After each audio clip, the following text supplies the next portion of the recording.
కాదు, సర్వాధికారి అయ్యండి తలవాల్చుకున్న స్థలము లేక పశువుల పాకలు స్థలం ఇచ్చారండి. హల్లెలూయా. పశువుల పాకలు స్థలం ఇచ్చారు.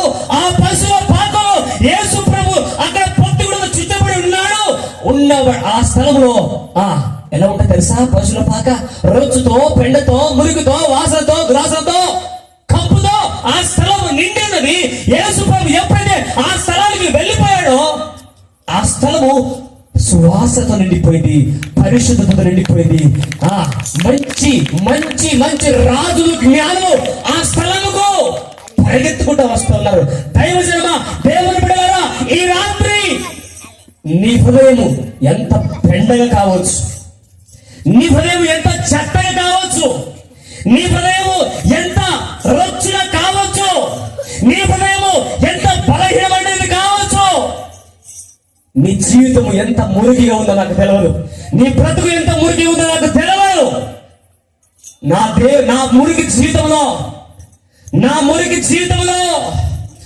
మురికి బ్రతుకులోకి యేసయ్యను ఆరాధించుకున్న తర్వాత రాజుల ముందు నిలబెడతాడు. దేవునికి స్తోత్రం కలుగును గాక.